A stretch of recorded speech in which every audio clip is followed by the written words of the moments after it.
Uh, Uh, uh, but not really needed. Everybody knows Jill. And that's There's because, Jack Bucket. yeah, there you go. That's because she's one of the best known TV personalities in Montana. Although I don't know, TV personality. I mean, you're in news, so you're one of the best known TV news persons in Montana. I don't know, TV personality tends to, Talk cross show host, yeah. into other areas that we best not go. Well, I've known Jill for decades. In fact, I am very proud of the fact that I am the one who rescued her You from a did. fate worse than death, that of working in Florence, Alabama. She's a Spokane native, and she got a first job at WOWL TV in Florence, Alabama. And she was a graduate of Washington State University. And as I recall, she probably would have paid me to, take the job in Missoula and get out of there. After a few years at KECI, she moved across town to KPAX TV as an anchor and assistant news director. Well, the rest is history. There was a little bump in the road about 2010, a little thing called cancer. And that's what we're talking about today. Something a lot of us in this group have experienced, myself included, in recent months. And something that just took the life of one of our members. Now, Jill, unlike most cancer patients, didn't hide and call it the C word and refuse to discuss it. She was very public about her battle with cancer, even reporting on herself. And she is here today to talk about that personal experience. So welcome to Jill Valley. Thank you. I actually still have the letter that you sent me when I was in Alabama that said, okay, we're going to offer you this job. You're going to be a reporter and a tapes and graphics operator, which I never had to do because I was bad at it. So thank you so much. And have you sold out of all of your books? Is that still a thing that you I haven't sold out yet, but for those who don't know, I owe such a debt of gratitude, a glut of gratitude to Jill, who did a marvelous story on my writing of a book. And that alone caused hundreds and hundreds and hundreds of orders for the book.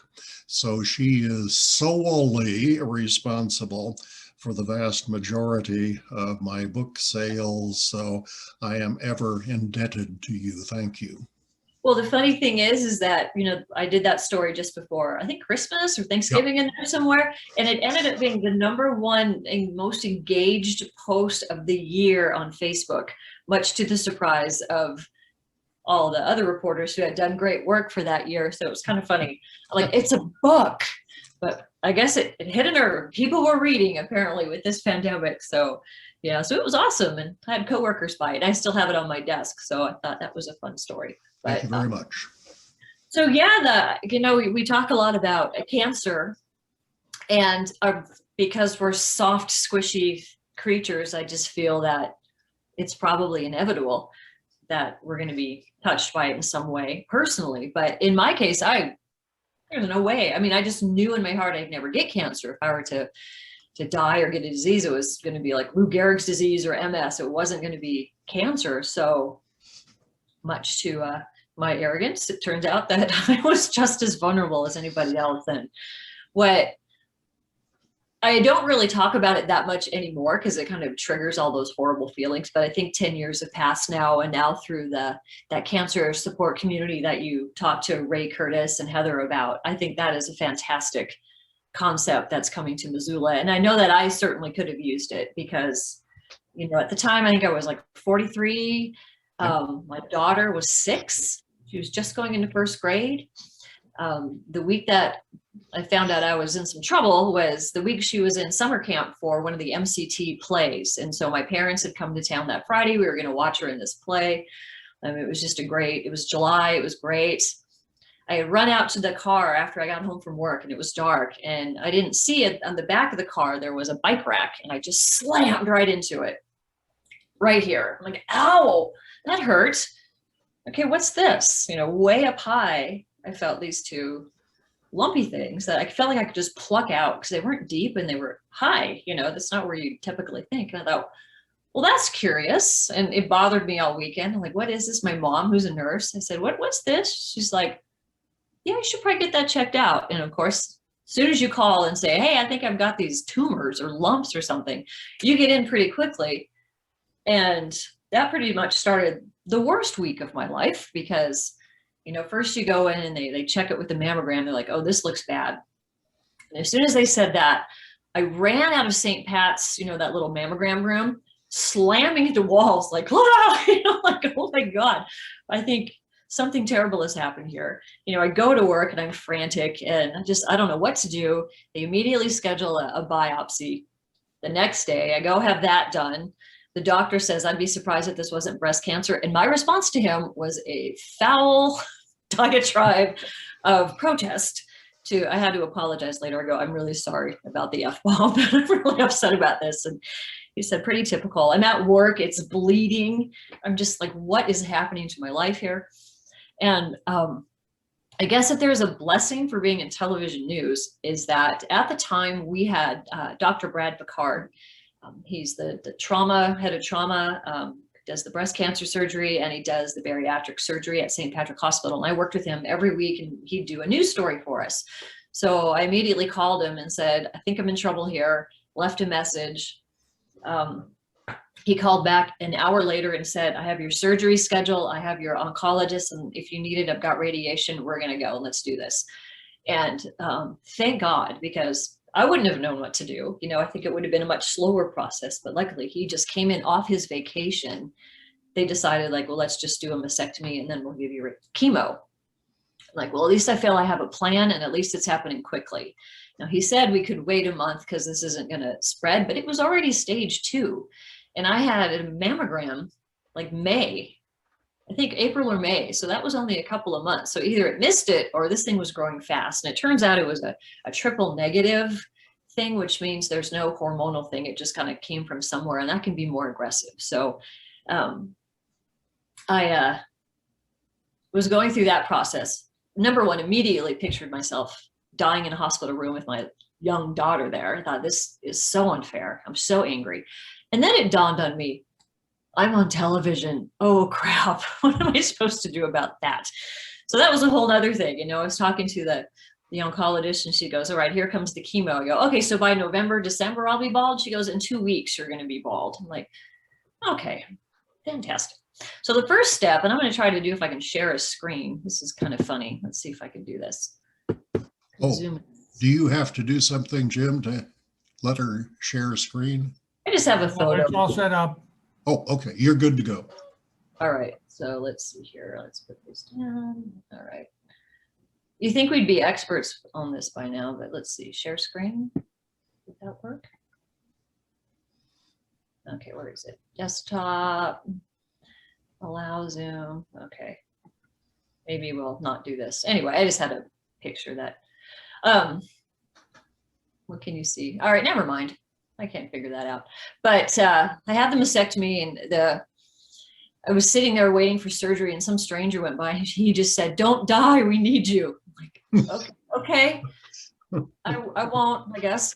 And then I had a friend bring me a chicken breast because I know you're a short one, so here's a chicken breast for you. Like, okay, that's hilarious. So people started to be funny about it, but because humor was really important. But I had to go through this whole thing. I had to tell my coworkers. The worst part was telling my parents. You know, that's a terrible phone call to make. If any of you have been on that, where you have to tell somebody something awful or you receive something awful. My poor dad couldn't handle it. As I was going through chemo, the first dose, it was about a week later, I was washing my hair and it just, all this hair came out in just chunks and I brought it out and I go, look, and he didn't like that either and he had to leave. I'm like, okay.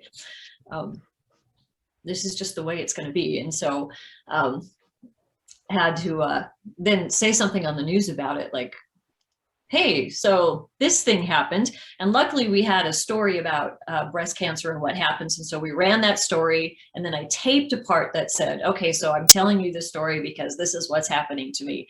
And I got it in 2 takes. The first take, I was just like, I couldn't stop crying. And so then I got it. And then, you know, it all kind of went from there. And I get a lot of credit for being really brave, but I was not. And I was mostly just angry and scared to death. And I learned quickly, don't Google your cancer, because you're never going to get a good answer from the internet, especially triple negative. They're like, oh, well, your mortality rate is really high. I'm like, oh, fantastic. So I don't do that. I had a friend once, I was at work and I was just panicking. You know, you get these panic attacks, and she came and got me, and we drove around Missoula for a while. I calmed down, then went and did the news.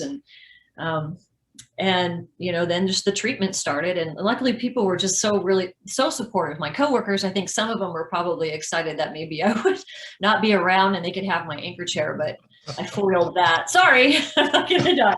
But, you know, people are uncomfortable around you at first, and especially as you start to lose your hair and stuff, you look weird, and you know, you just have to power through for them. So you end up being brave for them so they don't feel uncomfortable in your presence. And I think that if I ever was unsure of, was it a wise decision to spend my career in Missoula on television, that question was thoroughly answered, that this was very wise to be here because the support was fantastic. I think I got 300 or 400 cards and letters of people just offering their love and support. And even Heidi Miley sent me $20. Here, get a babysitter, go get some drinks. You know, it was just really, really sweet. And for that. And unfortunately, when I got it, it was right as it was ramping up and I was totally bald. It was during October, which was Breast Cancer Awareness Month. And our station had a big thing with St. Patrick Hospital. And so I suddenly became the poster child for breast cancer, which was fine. But after a couple of years, I was kind of exhausted. And I just thought, you know, I don't know if I really want to constantly be talking about this and bringing it up. But I came to realize that I think for people who watched me on the news for almost 30 years, to see that I lived, especially when people who were going through it at the same time I was, that gave them hope, like, oh, okay, this is survivable and it's going to be okay. So I was pretty open about it because I can't even get away with a new necklace or eyelash extensions without people making a comment.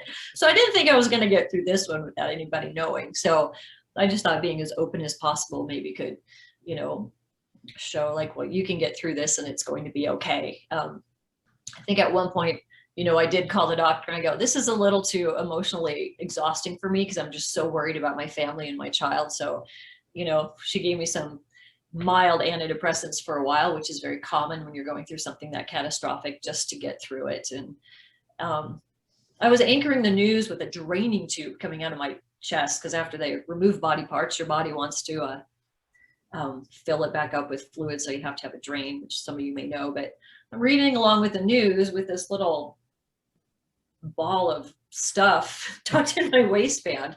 I'm like, this is disgusting. I can't believe I'm doing this. But then it just started 8 courses of chemotherapy, and I would post on Facebook a lot, like, here's chemotherapy. And I actually came to enjoy those days because I felt like I was doing something about it. So, and I didn't get very sick, and I was very lucky because I got to meet a lot of other people who were going through the same thing.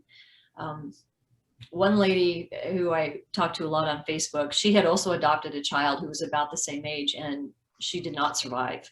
And other people I know that I talked to and spent time with also didn't survive. So I do realize that just by luck, I was able to get through this. And, you know, I'm not really sure how. The shaving of the head day was really difficult. In fact, about a year ago, I found the bag of hair. Like, why am I keeping this? I don't want this bag of hair, gross. But, you know, you drink a little vodka and you shave your head, and my husband shaved his head, and some other guy shaved his head in support. So, you know, it's just something that you get through. And I didn't realize how sick I looked until I wish I could figure out.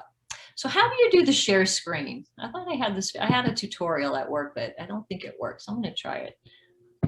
If you click on share screen, then you select the screen you want to share, and then down in the lower right-hand corner, there should be a little blue square that says share. Okay, we're gonna give this a try. Oh, it doesn't really want me. No, I don't want that. All right, well, never mind about that. All right, that's okay. I had a Missoulian article that was really nice about that, and I did a bunch of stories too about, hey, if you're going through cancer, here are some things that can help you. And I got, people would write and call, and I'd kind of counsel them through it. So I think maybe on some way my cancer thing maybe comforted somebody in some way, but it's I don't know how many of you have gone through it, but you just don't want to go that way, and I just thought I was too young and this is too fair, and the drama and the challenges that would have been left in my wake would be just too much for me to even think about. And so I asked Dr. Brad, like, where the heck did this come from? And I go, was it deodorant? Was it stress? Like, what was it? Did I breathe in asbestos? I don't know. He goes, well, you figure that out and you'll win a Nobel Prize. So I haven't figured it out yet, and I'd like to think that, okay, that's one and done, but apparently there's more than one kind of cancer out there. So I have that to think about as well. But it did definitely, having to do it publicly, I guess since I've been in TV for so long, I'm just kind of used to that. Most things in our lives end up on TV anyway. So I guess I was glad to be able to do it, but it certainly did add a unique challenge to, a personal battle as well. Do you guys have any questions? I'm trying to think of what else I can tell you about it. I thought the medical community here was outstanding. And as I look at what this cancer support community wants to do, it's a fantastic way, I think, for people who want to put their anger and their questions in somebody else's lap instead of obligating their loved ones with their fears, because it is kind of hard being the one who's sick and then watching how that affects your family when you don't want them to be afraid. I never had my daughter, who was, again, 6 going on 7. She never went with me to chemotherapy, and all I told her was that, oh, my mom has a germ and her boo-boo and they're giving me medicine for it, but my hair will fall out, but it'll be okay. She's like, okay. And we've talked about it later, and she did kind of get a sense, because other people talk, oh, your mom has cancer, I saw it on the news, she's going to die. And so we had to talk about that, like, no, mommy's not going to die. Although I did have some kind of an acquaintance say, hey, I'm sorry about that. I've had a lot of my friends' wives die in their 40 from breast cancer. Okay. Thanks. What a mean thing to say, but people say stupid things. So when something like this happens, you'll hear the stupidest things. Like, okay, I know what you're saying. I'm not going to die, but thank you for putting that vision in that impression in my head. So I'm just really glad I'm 10 years out and it's over. A couple of times I was reminded that if it didn't come back within 2 years with this particular kind of aggressive cancer, it's good. So I got through that milestone. And then I remember the one appointment where they did blood work after I was finished with chemo, and she said, oh, good, you don't have leukemia. And I'm like, why would I have leukemia? She goes, because that can be a side effect of chemotherapy. I'm like, I don't recall that. So if you do have something like this, take somebody with you to take notes. So my husband he goes, yeah, I just didn't want to mention that. So I'm like, thank you. As long as I would have worried about that too, because the worry and your head spins and you just think, what if, what's going to happen? I want to know. And you make a lot of deals with God about, if you let me live, I promise I will give all of my worldly possessions to the poor people of the world, and I think in the end, what this whole experience did for me is just kind of appreciate that in a week's time, everything in your life can change and you just have to pivot. And I really think, even with this pandemic, we understand that as well. And the only bright side to it is because I had the cancer, I was eligible faster for a COVID vaccine. So if, I think I would have opted for that not to be the case, but maybe that's one good thing. So, and I think a lot of us, when you're faced with something like this, you appreciate life a little bit more. So when I come home from work, I make the effort to go downstairs and make sure I make eye contact with my daughter and say, hey, did you have a good day? I'd seen her earlier in the day, but the more time I can spend watching her do softball or enjoying something with her, or just enriching your life instead of just, oh, I can get to that later, because, sometimes you don't know if that's going to happen. So that's kind of my story. I'm trying to think of any other funny thing that came out of it. It was a big hair shaving party. So that was kind of a fun night. And I have, a picture. I'm trying to smile through it, but it is pretty shocking. And then after you shave your head and you don't have chemo yet, it's very prickly. So my daughter would be like, your hair's all prickly, but then that falls out and you've got hair all over the place. So it's just basically a mess. Yeah. And not a lot of fun. Yeah. I wonder if after 10 years and thinking about all this, whether you might have any advice for doctors in how they reveal the diagnosis to the patient. Was that, I mean, how was it dealt with in your case? Bluntly, or what? Yes, it was pretty blunt.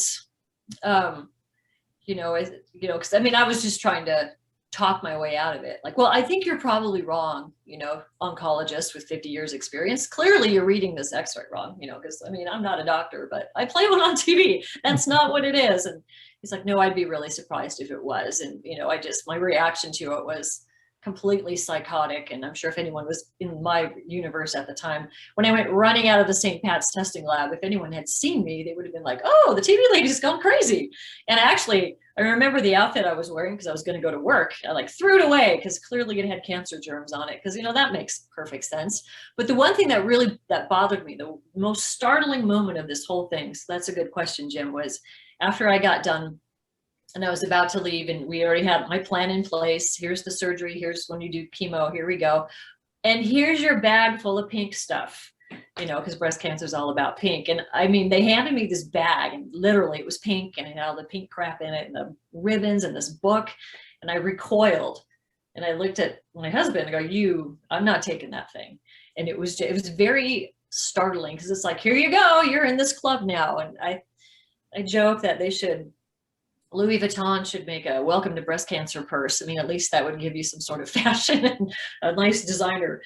It was very startling. And so when I was talking to the folks at the cancer thing, I go, that was upsetting. I think just because it was just so abrupt, and it was such a realistic, because we all know pink is breast cancer, and there you go. Now you're the lady with the pink stuff. And I don't want the pink stuff. I don't want any of this stuff. Get this out of my face. So even though they had good intentions about it, and I had friends find, there's another book, and the woman, it has humor to it, and it talks about cancer, and she intentionally spells cancer wrong, like CANSER, because she doesn't want to give the disease any respect. So it was a good book, and it was, you have to try to find a way to laugh, even though it's the most terrifying, soul shattering moment to find out that you're facing this. So that would be one thing, is to maybe, I mean, they got to be blunt. Hey, guess what? You have this. It's aggressive cancer, and we got to get on it right away. But you still don't ever forget those moments where you find out, or they give you a prognosis. And especially when I ask every doctor 1,000 different ways, am I going to live?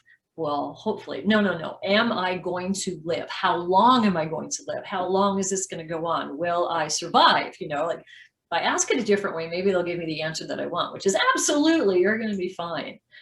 And there was only one doctor, and he wasn't even my doctor. He was just a friend of my boss, who said, she'll be fine. She'll be fine. They've got good treatments now. And even my mom had told me, the longer you survive past your diagnosis, the better the medicines are going to be, and the more research there's going to be. And so you have a good chance there. So, ever since that, and luckily at the time I was in really good shape.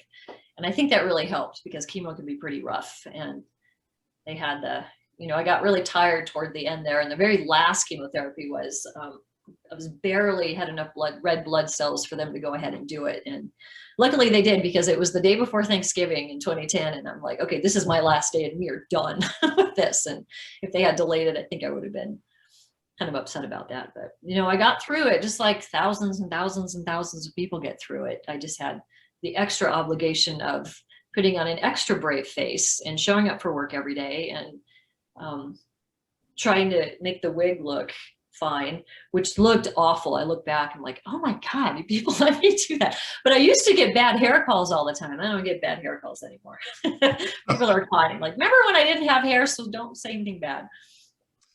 Yeah, Jill's right. And probably the number one bad comment you get as a TV on-air person is about personal attributes. It's not about how you covered the news or how competent and wonderful you are. It's your hair looked awful tonight.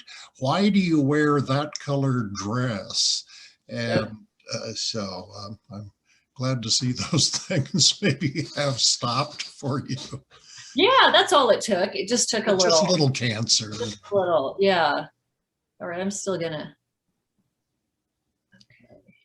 I'm still trying to do my share screen. They showed me how to do it at work and it doesn't seem to work, but it doesn't matter. They're just pictures of me with shaved heads. But yeah, it's one of those wild journeys that, you hear about all the time. Until then you're finally in it. It's like, okay, now what am I supposed to do? And those weird emotions. And, I have other friends since who've been diagnosed with different kinds of cancers, and you're just like, gosh, I totally get it. And for a long time, I'd have people send me messages on Facebook like, so I got to talk to you about something. And I go, let me guess, you got a diagnosis of cancer. I'm like, yeah. I'm like, okay, well, let's kind of just talk through it. And this one lady, I never met her in person. She was from Billings and somehow found out about it. And she would just send me notes like, what do you think about this? What do you think about that? This is how I'm feeling. And, I felt good that I could, reach out, because for her, I was, a stranger just trying to say, well, here's what, what I went through and here's what questions you could ask. And, so that kind of support is good, because it is terrifying, but again, we're all just soft, squishy things, and that stuff seems to find its way in on so many different levels. So I'm glad to say that we're past that. But, every time you go in for the appointments, you're just like, ugh. And every mammogram is like a very nerve-wracking experience, because it, triggers those emotions and that feeling. And maybe someday I'll get used to it, but probably not. And then I'm supposed to do another talk with Chicks and Chaps in August, and I have to think about the last time I gave a speech to Chicks and Chaps. I made a specific note of how I hate giving speeches about this. And so maybe I could never do one ever again. And so this is the first time since then, and it's been 3 years. So Jim, you must be special if I want to talk about this and stuff. But, and the sad thing is, this isn't, my story is not unique. The only thing kind of unique about it would maybe because of the television portion of it, where I had to kind of do it on television. But gosh, don't we all have our struggles with this and do our best to avoid it? But Other questions? Gary Hughes? Yes, good morning, Jill. Thank you, Jim, for bringing Jill to the screen. And Jill, the seriousness of cancer, yes, but this has really been fun. It's like having a cup of coffee with you, and because I am a KPIX watcher, so thank you so much. I do have a question. I have a friend in Kiwanis, Sentinel Kiwanis, Ray Curtis, who's now on the board of Cancer Support Community Montana, which I think started in Bozeman. Have you ever done a story on that organization? Yes, I think because of that is how I ended up doing this today. So I did a story with Ray and his wife Nancy, because she had unfortunately had a medical procedure that made her cancer, gave her cancer pretty much. And so he is such a lovely man, and that is such a cool thing that they're doing. And I think that that is really it's so needed, because there are so many times you have questions and you don't want to constantly burden your caretakers or your loved ones with all these questions you have about, you got to put your fear somewhere, your questions somewhere. And a place like that would really help, and talk about self-care, and talk about even things like when you have scars from surgery, those need to be addressed, and your recovery could be better if they massage the scars, to make, just recover, because you've just had surgery, and all those other things that, it's the medicine has its side effects, and a place to go where you can say, what am I supposed to do about these mouth sores? Like, oh, well, here's Mary's Magic Mouthwash. You can get it really cheap, and, people who've been through it. So yeah, he's amazing. And I know he, worked really hard to get that going. And as I think it's been like 5 years since that first came up. Wow. Yeah. So they're doing it. So. Okay. Well, thank you. Yeah. Connie? You mentioned how challenging it was when either colleagues or strangers would approach you and share things that were less than encouraging. Yep. So my question, what advice do you have for those of us who are trying to support people with cancer when they first find out and you tell them what would be appropriate response, or one that would be encouraging rather than discouraging? I think just, say you're going to be fine. I am with you. You're going to get this treatment and you're going to be okay. Even if it's dire. I mean, you don't know. It's just one of the nicest when I got all those letters, I would read them all, and most of them were just fantastic. And one lady said, look, people are going to tell you that they had the exact same cancer as you, and that their cousin, their aunt, their mom, they died of it. Well, every person is unique, and it doesn't matter if, I know someone who had triple negative who's dead. I had it and I'm not. And it's just because my physiology reacted to the disease differently. It reacted to the medicine differently. You just don't know, because everyone is so different. So it's almost like each cancer is, very much custom made to your body and how you'll treat it. So you can say you're going to be fine and have that positive thinking. That's the way of it. And just say, whatever you need, I'm here for you. When you get tired, I'll make you dinner. My mom actually, had a cleaning lady come in every week to help. So there was one less thing to be burdened with, and, just be there, and even just say, hey, when if you just need to call and vent and cry, I'm here for you. It's going to be okay. I've got you back. So, it's that positive thinking. I mean, I know that's hard to do sometimes in the face of fear, and sometimes the diagnosis isn't always positive, but you absolutely don't get any extra credit for worrying. Like, okay, if I worry intensely for the next 6 months, then life is going to give me 6 extra months of life because I clearly put in the work when I worry. Like, that's going to do nothing but wreck the time that you do have, which again is easier said than done when you're a decade out from that situation. But as you look back, it's true. And that's what Dr. Brad would always say. Like, if you worry, that's not going to do anything but get you stressed and upset, and it could put you in a situation where you could get sick. So. But it is funny how, I'm sorry, I've had a lot of friends die. Like, okay, what? Like, do you hear yourself? But yeah. And if you're the one who has it, just say, hey, I have this. I know you've heard about it. It's going to be okay. If you have any questions, come to me. And had a lot of awkward conversations with coworkers. And then they just got used to it after that. And then it's okay. There's a little bump you got to get over, because they're thinking, what does this mean for me? What does this mean for her? What's going to happen? It's like, all those questions I have too. I guess we'll just see. I hope that helped. Yes, thank you. Lee? This is my first introduction to you, and one of the things that comes in so clearly is at this point in your life, and probably for most of your life, you have a real sense of humor. I, for years, never forgot what Charlie Russell once said, laughter is good medicine. Can you discuss the role for yourself and from others, what humor plays in the struggle you go through? Well, I think once I got over the non-funny part, just that very first day, when I was waking up from anesthesia, -1 breast, which is okay because it betrayed me and it deserved to get punished and thrown away. When my son brought me a chicken breast, he goes, hey, I hear you're short of breast. Here's one for you. And I just went, oh my God, that's the funniest thing ever. And then he proceeded to have it for lunch.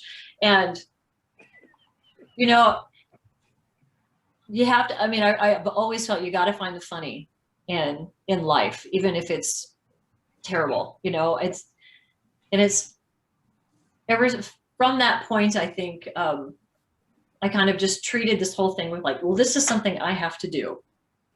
And this is something I have to do, and I'm going to get through the steps, and we're going to do it. And, I think you can find humor anywhere. And I do think laughing about it will also help make memories for your family too. If you didn't survive, hey, do you remember that time that we laughed about it? And when I had chemo, the room is usually filled with people. It was either just my husband and I, but when he was out of town, he made sure that room was filled with people. And we joked and laughed the whole time, even as I had that red devil drug going through the port, So I don't know, maybe I don't treat life as seriously as I should, but I've always felt having a sense of humor about things can help. At least like push the pressure valve off the stuff that's going on in your mind and your heart. You know, laughing can make you just take a deep breath and go, okay, we'll figure this out. Although there were quite a few times where it just wasn't funny, especially at the beginning. The first weekend after between the diagnosis and the surgery, there was a weekend in there, and I spent the whole weekend on the couch sobbing, like just stop, not in front of my child, which is the thing I had to make sure she didn't see it. I didn't want her to be traumatized by this. You know, she would be out playing. I'd just be like, oh, and then it's like, okay, get it together. Let's go. Here's your plan. Do it, you know, because what else are you going to do? You know, and they say, well, this is what we're going to do. This is the technology that's available to fix you. Let's just do it. And so you do. It strikes me, you mentioned earlier, and you just sort of jokingly passed by it about co-workers sort of, I wonder what's going to happen now. Maybe there'll be an opportunity. Yeah. You and I understand this, but the rest of our group maybe doesn't. There's something about people in news. They're very strange people. We're very And they don't operate on the same kind of human loving experience plane that most people do. There is a lot of to news people.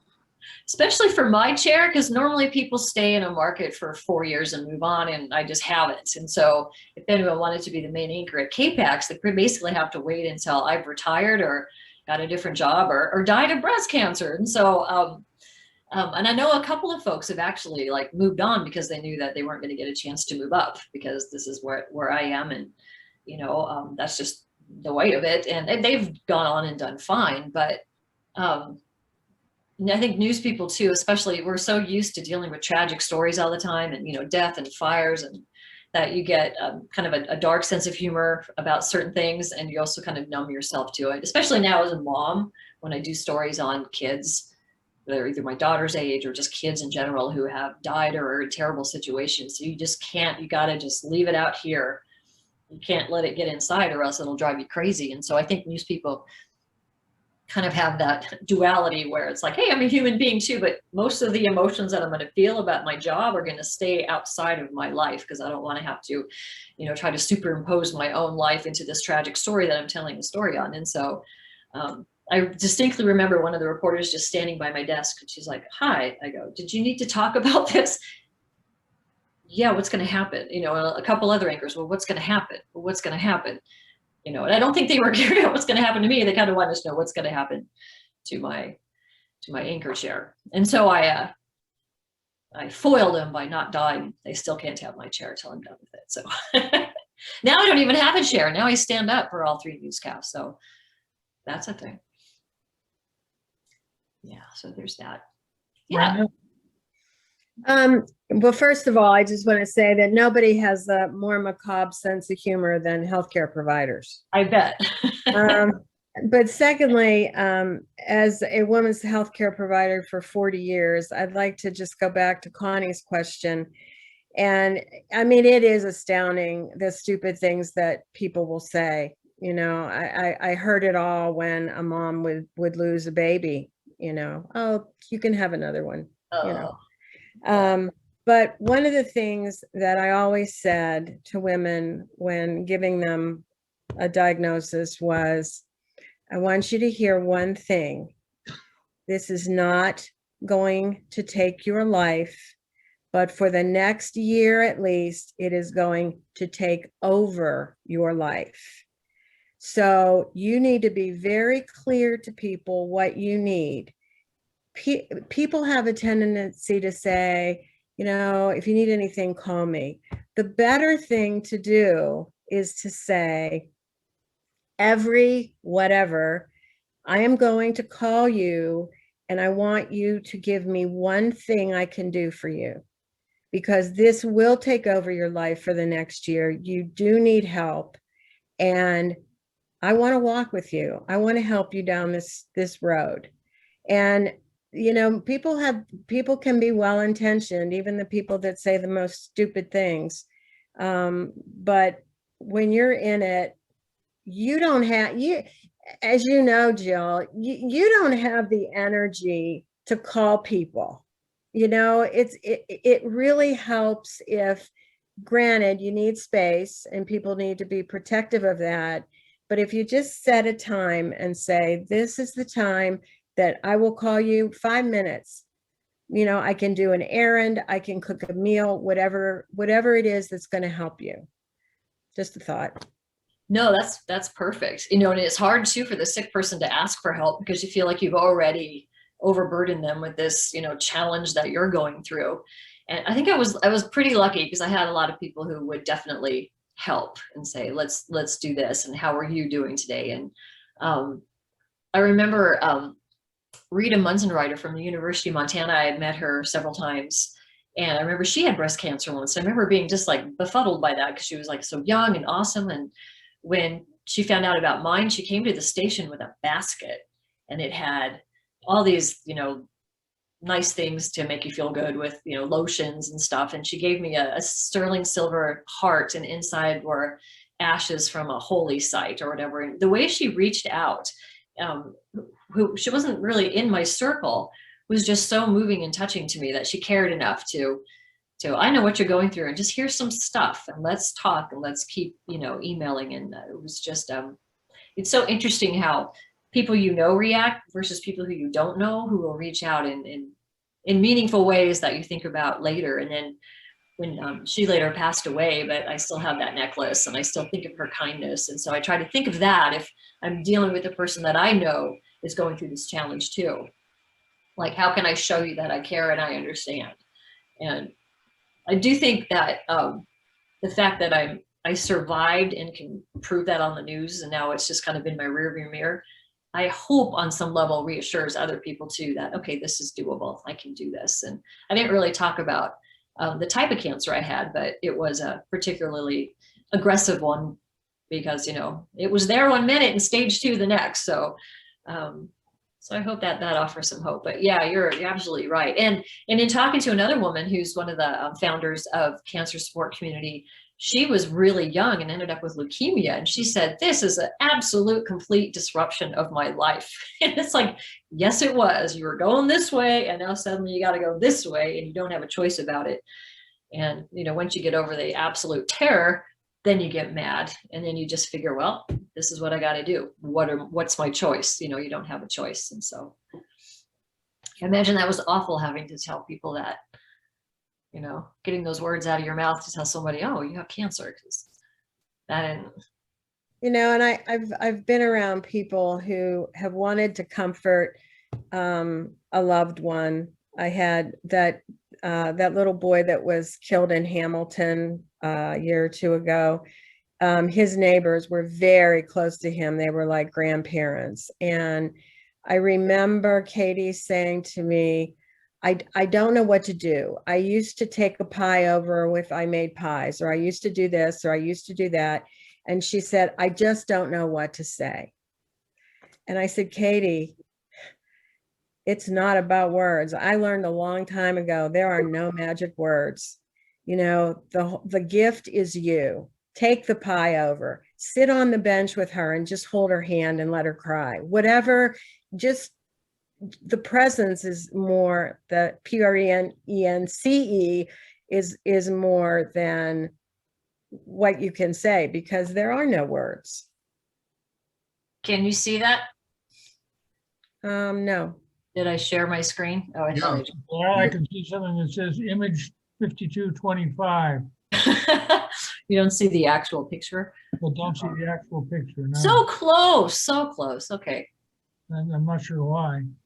Oh, well, it's a picture of me after I shaved my head. Dang it. Oh, well, I keep trying. I'm not giving up. I'm not giving up on my sharing screen.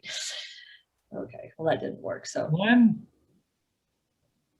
you've got to unmute. You've got to unmute, Glenn. All right, am I there? You're there. yeah. Okay, I just wanted to thank you, Jill, for sharing your story. That you and my wife and I are your favorite. You're our favorite broadcaster. Thank Appreciate you. that. But this kind of for Jim Harmon, I noticed that he must have been one of those people that shaved his head during your trauma. And I wondered if he ever consulted you about how you got your hair to grow back. Well, let's see. The answer is no, I didn't shave my head for Jill. No, mine naturally just fell out over time. Yeah, I did not do that on Jill's account. However, you know, the point that I think Brenda made a moment ago is so true about reaching out to a person undergoing cancer and offering not generally, but specifically some help. And especially with the phone calls is, well, that touches my life because my wife and I have both gone through some major surgery here in the last year, including my cancerous spot on a kidney that was taken care of early this year. And luckily, well, I hope that's it, but I will go through 3 or 4 years of follow-up to make sure it's okay. But my wife with her heart surgery, and then with me with the cancer in the kidney, when we were in the hospital and after, there was that period where neither one of us had the energy or ambition to call anyone, do anything. We just wanted to be by ourselves and have quiet time. And so we called on our family tree to deal with all the family and friend communication. And that was very, very helpful. Gary Hughes? Jill, I have a TV question. When will Dennis Bragg return to the studio? Funny you should mention that. We are going through a big change because we're owned by Scripps. We were owned by Evening Post Publishing, which is kind of a family-owned company. And then a couple of years ago, we were bought by Scripps, which is a huge media company that owns, I want to say, 67 television stations across the country. And they do a lot of research. And so this is a really long way of saying never, because we, as of yesterday, have started that all of our shows are now just single anchor shows. So I no longer will have a co-anchor. Oh, I see. So some of that, that it kind of, I already took over the 5:30 simply because we're doing more OTT stuff and stories that are a little bit longer. So a lot of times on a newscast, I'll have maybe 7 story lead-ins, and that's it. So there's really not a lot of time or room for co-anchoring. And some will say that's becoming more of an old-fashioned thing. So yeah, so it's just me for now. We're hoping to have Elizabeth back in the station soon. She comes in earlier and records it, but then you lose that interaction, which is kind of fun to have. And that's what I'm going to miss without having Dennis there. But I don't think they're going to let anyone into our station for another month or so, because I haven't seen, in fact, I have a coworker who I hadn't seen. The only time she was allowed in the station was on election night. I saw her for the first time 2 days ago. She lost 70 pounds and was like a different person. I'm like, what? It's supposed to go the other way. Everyone's supposed to get fat on quarantine. What is happening to you? So, I haven't seen him in person. I haven't seen anybody in person. The only people really at the station right now are myself, the director, the news director, and our online person. And it looks like, a dystopian world in that newsroom right now. So Dennis was going to come in and be able to anchor from the lobby, but they just decided that, and this isn't just KPAX doing the single anchor shows, it's across the state. So it's going to be a harder transition, I think, for some of our billing station that had 2 really, really established co-anchors. But Dennis is like a rock star reporter. That man is the Energizer Bunny. He get up at 7, crank out 8 stories, and so that's where his strength and his wheelhouse, and he's going to help train more reporters. Like, let's work on writing. Let's work on how to get more out of this. It's not just a single shoot. Think ahead. What other stories do you see at this moment that you could do later? So we're in a good position where he can he can And teach. then I see Mike Powers pop up now and then. Where is he based? Yes, well, he's here now. So, Oh, he is? yeah, so he was co-anchoring the morning show. You know, he's from the University of Montana, and he was here 5 years ago, and now he's back. So we had 2 anchors on the morning show, but Lauren left to go get a job at Court TV in Atlanta, so he's solo. And that's not a job I would want. I don't want to solo anchor a show for, you know, what is it, 2 hours? But we also have a 9 o'clock show that we keep doing that absolutely has like 6 people watching it every day. I don't know why we keep doing it, but hey, it's the 9 o'clock news on the CW. I'm going to run around like a chicken with my head cut off and see if anybody calls and notices because no one's watching. And, you know, I won't do that, but I'm tempted sometimes to see. So I don't know how long that one's going to last, but that one kind of popped up because of elections. You know, if you have a newscast, you can get more advertising revenue. We had briefly had a morning show on the weekends for that very reason, so that you can get advertising dollars for elections. So. Okay, thanks for So answering. basically, it's just me in the station, and I keep hoping that more people will show up. I was curious, so Erin comes in and tapes when she's doing it, or Russ, or what? Yes, yeah, unless there's breaking terrible, scary weather, then she'll come in, and then we have all these really extreme protocols. But I had coronavirus, so I feel like I'm safe. Plus, I had a shot, and everybody else has been vaccinated, but we still have to wait for scripts to do the proper protocols. Because at one point, KPAX had the worst track record in all of our stations for quarantines, because we have young people and they kept going out and they kept getting exposed. And then I think 3 of us actually had coronavirus. They tried desperately to make sure I wouldn't get it because, you know, it's hard to do a whole show remotely. So it would have been hard for Dennis to do all 3 newscasts from home. There's a delay and the prompter doesn't work very well. And sometimes the microphone dies. And so they're like, okay, you have to stay healthy and we don't have you set up at your house yet. So stay healthy. And so they gave me my own little isolated office and everybody had masks and everyone had to stay away. And what happens? I get coronavirus. So I felt so badly. I'm like, I'm sorry, I got it anyway. And actually, I was at work and I was coughing just a little bit. I had a really hard workout at Orange Theory Fitness and it was December and I was coughing a little bit. One of my coworkers told on me, called HR and said, she's coughing, I'm nervous. And so they called me and said, somebody said that you were coughing, so you can't come back to work. I was so angry. I'm like, what are you talking about? I don't have coronavirus. And sure enough, I did. And then I burst into tears and she's just like, it's okay. You're going to be fine. And it's like, I don't care about that. I'm mad because now I can't go to work because I have this, and knocked the news director into quarantine for 2 weeks. So we tried everything to stay healthy. And so now that we're in the waning days, we still had a couple people recently who caught it. So it's not gone yet. So I see that other shows have, I think KECI still just has the single anchor. I know the other station has 2 and they're far apart, but I guess we're just not going there yet. Yeah, KECI is doing the same thing for the same reason. Maritz is remote because they don't want too many people together. Since we've switched to broadcast TV news from cancer, I wanted to, well, I already thanked you for all the wonderful work you did in telling the story of my book writing, but I found it phenomenal. Your station is the only one that follows that news philosophy that business is news.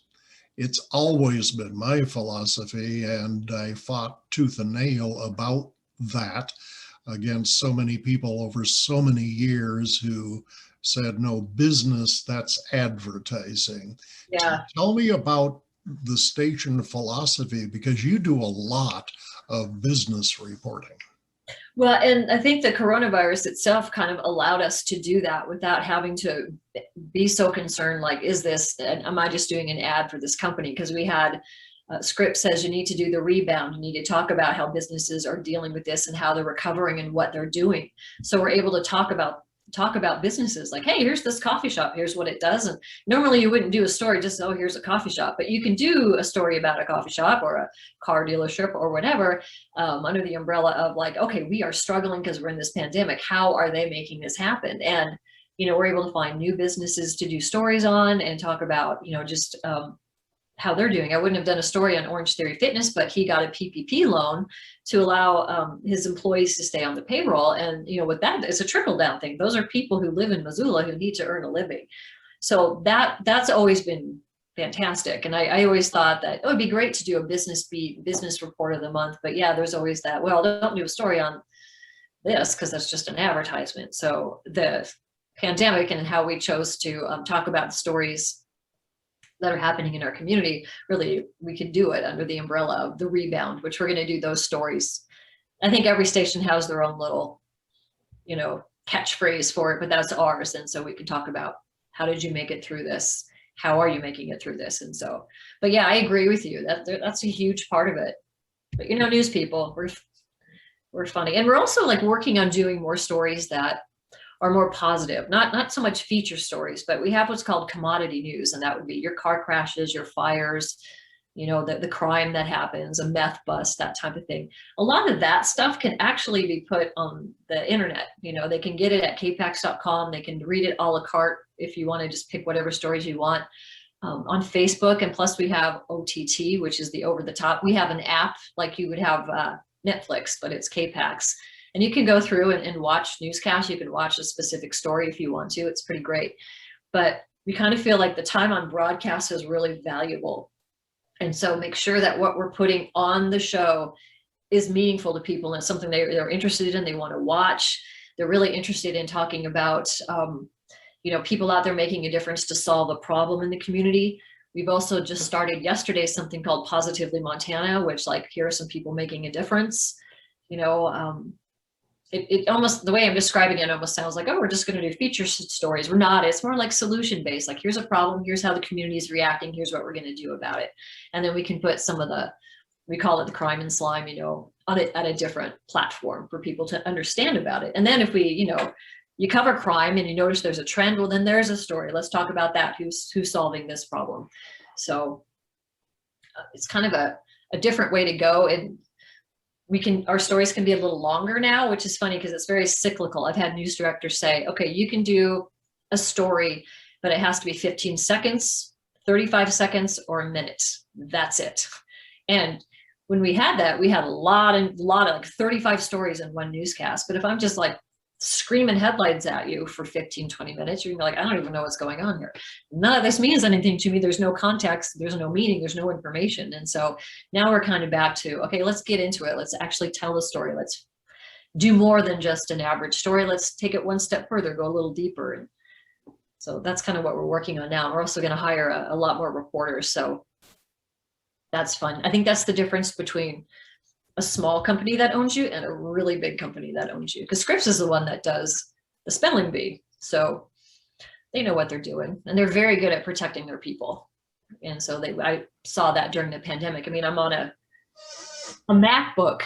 I would never have gotten a MacBook, my own one to use for as long as I want to if I was with the other company. And they just said, here's what you need to do to work remotely, go for it. And that was really nice. They even said, if you're in a situation and your state is on fire and you don't have enough people to cover it, you call us, we'll send in the troops. We'll send in satellite trucks, we'll send in reporters. And when they first said that, I was like, are you serious? You're not leaving us alone to deal with fire season, which we're already getting prepared for, by the way, because that's coming up. And so I think I'm just kind of spewing nonsense at you, but you know, it's been a very challenging year, I think, for reporters. And I actually talked to Maritza about this, and you know, after a few months, you know, you just kind of getting depressed and despondent, and it's exhausting. But then you have to think, well, we get to be reporting on the front lines of history, you know, and then on top of that comes the election, so that's another bit of history that we're a part of. It mostly is this pandemic, and so.